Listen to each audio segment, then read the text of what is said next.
요한계시록에 3대 심판 7중 재앙이 쭉 진행이 되는데 그 사이사이에 7개 사파가 들어가 있다고 말씀을 드렸습니다. 첫 번째 사파는 14만 4천 명, 두 번째 사파는 힘센 천사와 작은 두루마리에 대한 내용이고요. 그리고 오늘 바로 세 번째 사파 두 증인에 관한 것입니다. 건축 현장에서 가장 중요한 작업 중 하나가 측량입니다. 아무리 좋은 설계도가 있어도 정확한 측량이 없이는 건물을 제대로 취할 수가 없죠.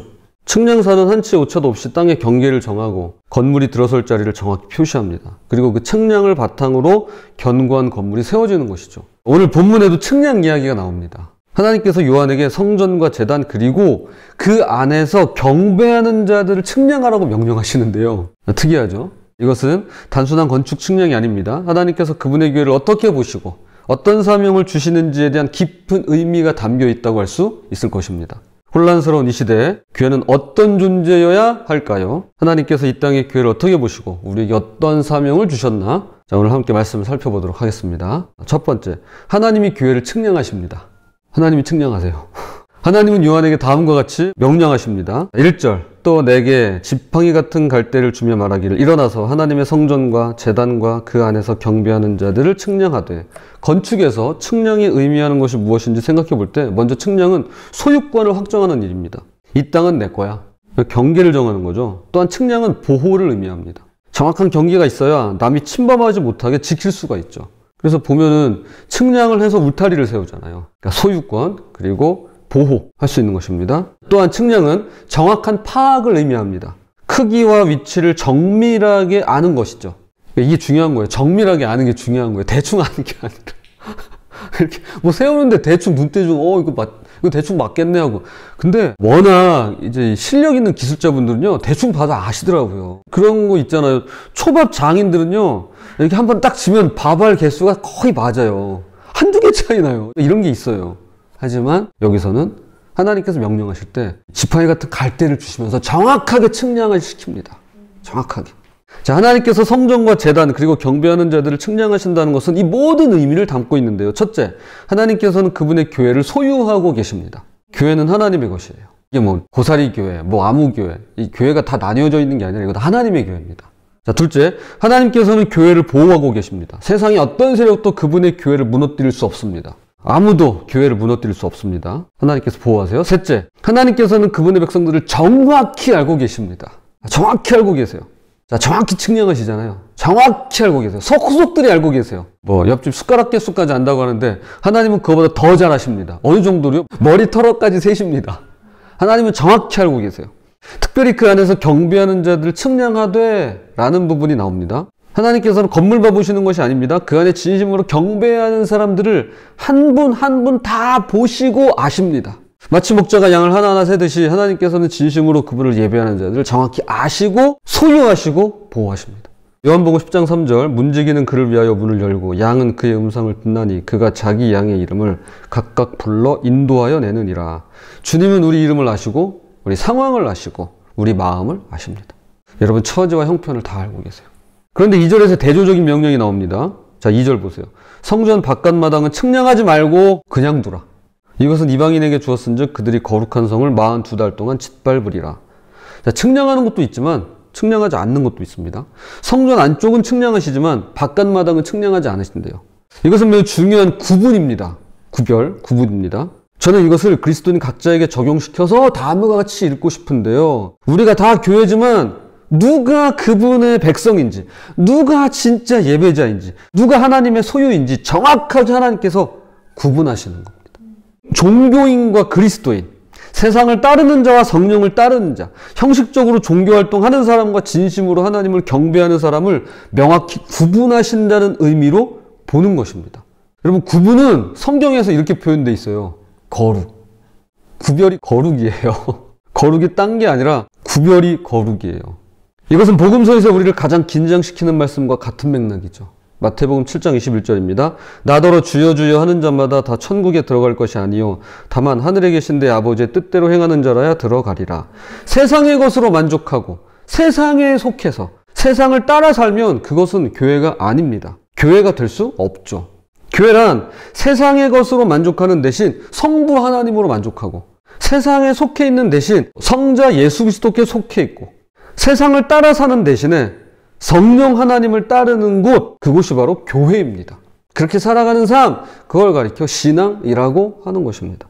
하나님 나라에 합당한 그분의 구별된 거룩한 자녀로 살아가는 우리 모두가 되었으면 좋겠습니다. 두 번째, 증거하는 교회의 사명입니다.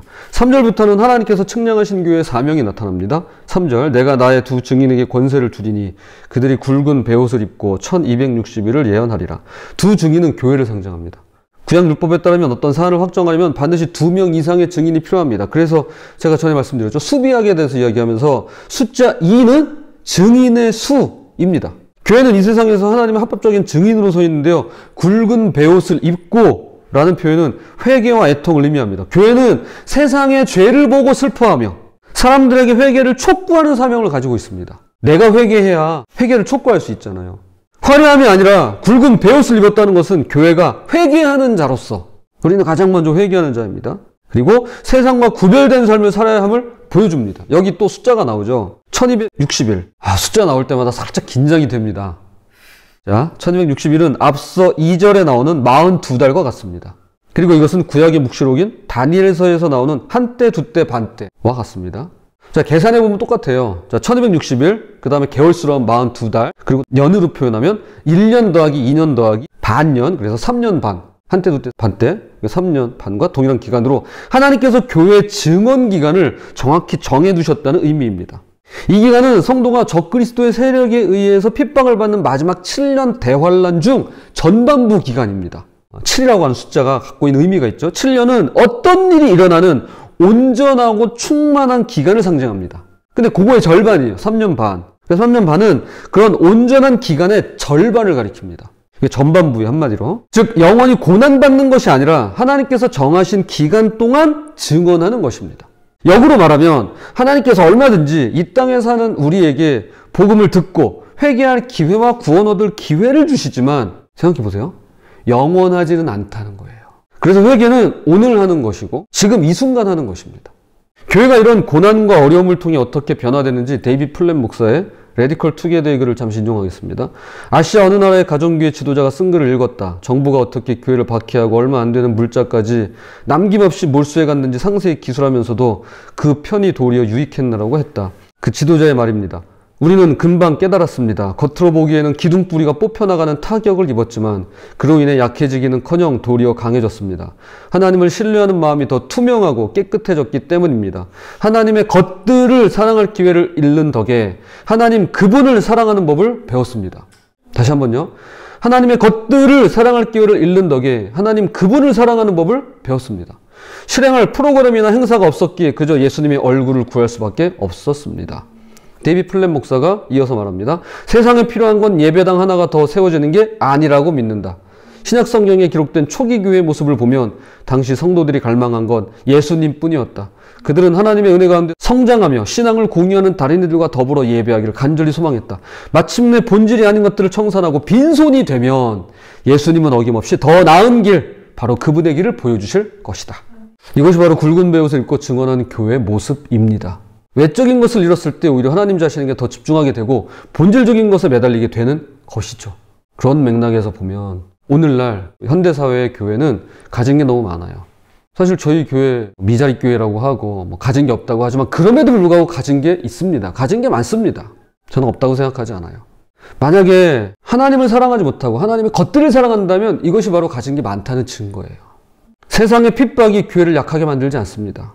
오히려 우리가 가진 것이 우리를 약하게 만들 것입니다.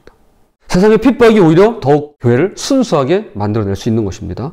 자, 4절과 6절에서 두 증인의 정체와 능력이 묘사됩니다. 그들은 이 땅에 주 앞에 서 있는 두 감람나무와 두 촛대니 그들이 권능을 가지고 하늘을 닫아 그 예언을 하는 날 동안 비가 오지 못하게 하고 또 권능을 가지고 물을 피로 변하게 하고 두 감람나무와 두 촛대는 스가랴 4장에 나오는 표현으로 성령의 기름 부으심을 받아 빛을 발하는 하나님의 백성을 의미합니다.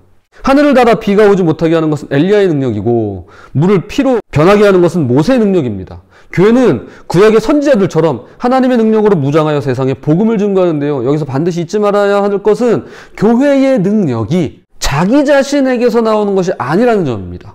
자, 스가랴 4장 6절에서 만군의 여호와께서 말씀하시되 이는 힘으로 되지 아니하며 능력으로 되지 아니고 오직 나의 영으로 되느니라. 고하신 것처럼 교회의 모든 능력은 성령님께로부터 나옵니다. 이거는요, 목사한테 나오는 게 아니에요. 이것은 유력한 성도들에게서 나오는 게 아니에요.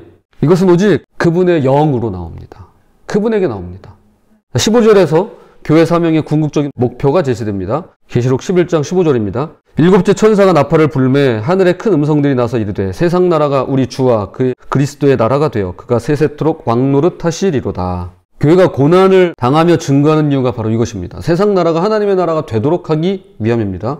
우리는 단순한 종교기관이 아니죠. 하나님의 나라를 이 땅에 확장하는 사명을 받은 그분의 백성입니다. 때로는 이 사명이 무겁게 느껴지고 세상의 핍박과 조롱을 받을 수도 있습니다. 하지만 우리가 확신하는 것은 15절에서 선포하는 그날이 반드시 오리라는 것입니다. 세상 나라가 우리 주와 그의 그리스도의 나라가 되어 그가 세세토록 왕노릇 하시리로다. 이것이 바로 우리가 이 땅에서 증인으로 부름받은 궁극적인 목표입니다. 이제 말씀의 결론을 맺겠습니다. 지금 이 순간 하나님께서는 지팡이 같은 갈대를 들고 우리를 측량하고 계십니다. 건축 현장의 측량사가 한치 오차도 없이 경계를 정하듯이 하나님께서 지금 우리 각자의 마음을 정밀하게 측량하고 계십니다. 이 사람이 정말 나의 소유된 백성인가? 이 사람이 진심으로 나를 경배하는가? 이 사람이 내 증인으로 살아갈 수 있는가? 라고 말이죠.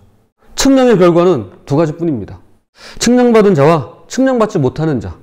여러분, 오히려 측량받는 것이 복입니다. 주님이 개입하시고 간섭하시는 게 은혜입니다.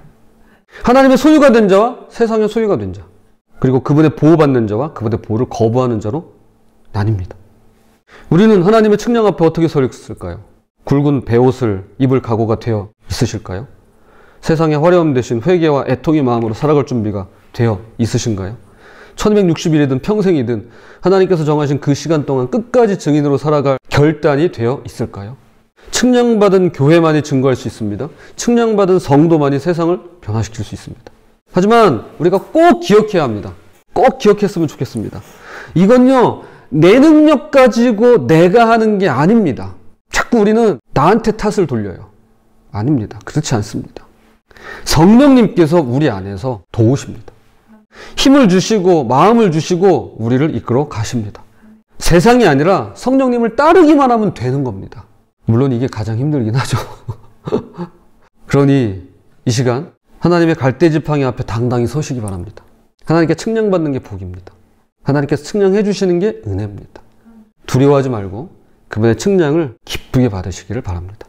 그리고 이 혼란한 세상에서 그리스도가 왕이십니다. 이 세상은 하나님의 나라가 될 것입니다. 라고 선포하시는 저와 여러분의 삶이 되시기를 주님의 이름으로 부탁을 드립니다.